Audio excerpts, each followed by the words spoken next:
Bismillahirrahmanirrahim. Alhamdulillahirabbil alamin. Allahumma shalli wa sallim wa barik ala sayyidina Muhammad wa ala sayyidina Muhammad.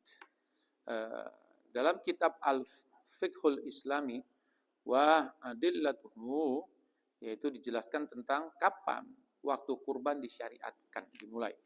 Waqad syuri'at fis sanati saniyati minal hijrati kazakati wa sholatil idain.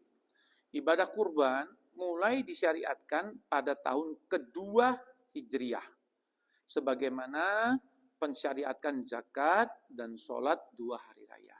Nah, mari kita melihat dulu orang-orang melakukan sunnah kurban zaman awal, yaitu disembelihnya pada di rumah masing-masing. Nah, pada zaman kita sekarang, kita tidak lagi, mungkin sangat jarang melihat penyembelihan kurban kita lakukan di rumah masing-masing dan kita lakukan sendiri menyembelihnya sebagai si pengkorban tersebut.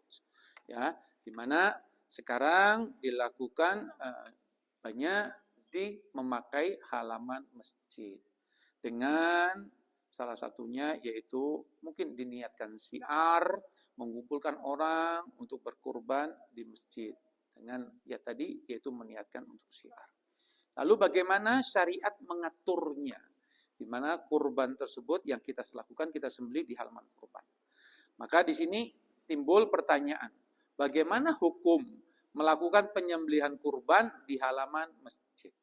Nah, mari kita melihat secara hukum syariat, halaman masjid tersebut dibagi menjadi 5. Pertama, halaman masjid itu memang milik masjid. Artinya, tanah halaman masjid ini berasal dari hibah seseorang atau dari pembelian menggunakan harta milik masjid.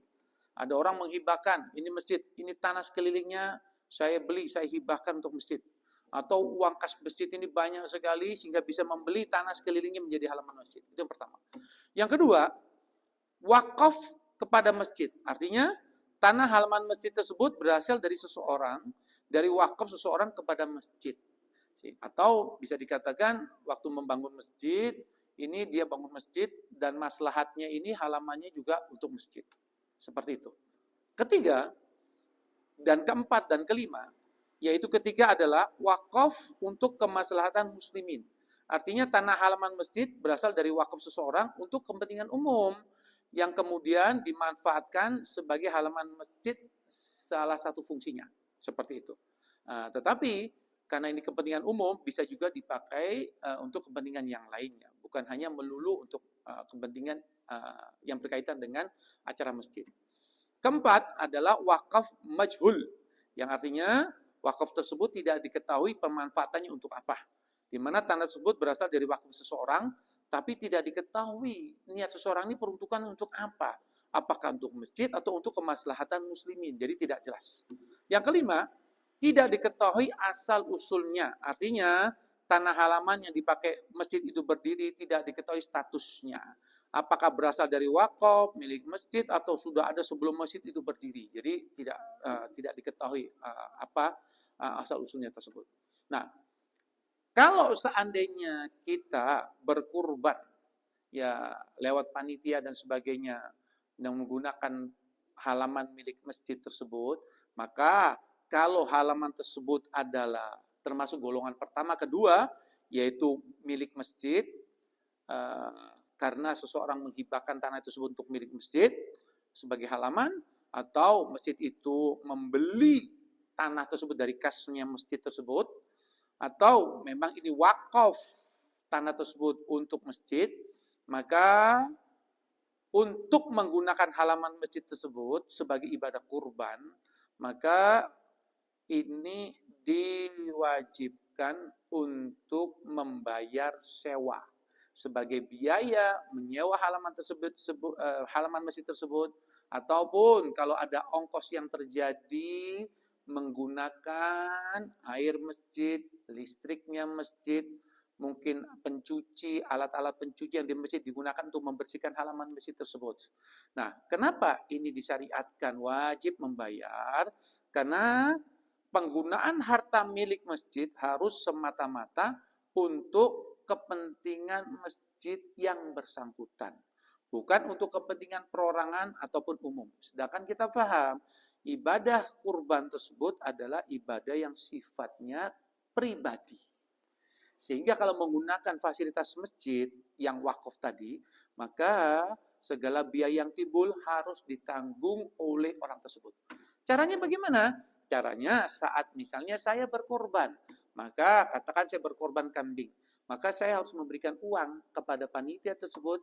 Ya Bapak panitia, ini uang, katakanlah saya memberikan biaya administrasi 100.000 dan panitia tersebut harus mengatur 50 ribunya diambil untuk bayar operasional, dikasihkan kas masjid, di mana kas masjid ini sudah termasuk untuk apa? Menggunakan air, listrik, alat-alat kebersihan, dan termasuk sewa halaman masjid tersebut. Sisanya 50 ribu untuk apa? Mungkin untuk biaya jagangnya tersebut, biaya konsumsi orang-orang panitia yang akan makan dan minum, dan sebagainya, dan sebagainya. Seperti itulah. Jadi diwajibkan untuk membayar kepada masukkan uang tersebut kepada masjid. Kalau itu adalah tanah halaman milik masjid ataupun tanah tersebut wakaf milik masjid. Sedangkan kalau di luar itu yaitu tidak yaitu yang seperti golongan 3, 4 dan 5, yaitu halaman tersebut dari seseorang, halaman tersebut diwakafkan untuk kepentingan umum, bisa dipakai untuk masjid dan kepentingan umum yang lain, atau wakafnya tidak diketahui peruntukannya untuk apa, atau tidak jelas ini tanahnya apa, maka silakan tanah masjid tersebut, tanah yang 3 golongan tersebut untuk sembelih tanpa menyewa.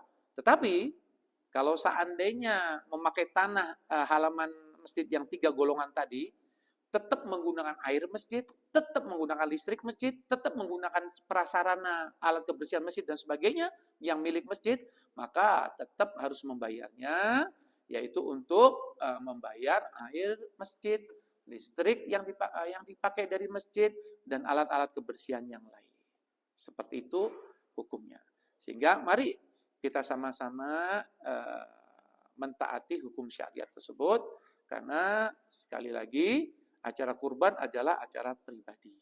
Sehingga kalau untuk menggunakan fasilitas masjid, maka kita diwajibkan secara syariat, yaitu mengganti apa-apa saja yang kita pakai, kita manfaatkan dari segala sesuatu yang dimana itu milik masjid. Semoga Allah Subhanahu wa taala memberikan kepada kita tambahan taufik dan hidayah agar kita ke depannya makin bisa lebih sempurna dan lebih sempurna dalam melakukan syariat yang sudah dituntut dalam agama Islam, sehingga ibadah kita menjadi lebih sempurna. Allahu a'lam bishawab. Subhanallah bihamdika asyhadu an la ilaha illa anta astaghfiruka wa atubu ilaik. Assalamualaikum warahmatullahi wabarakatuh.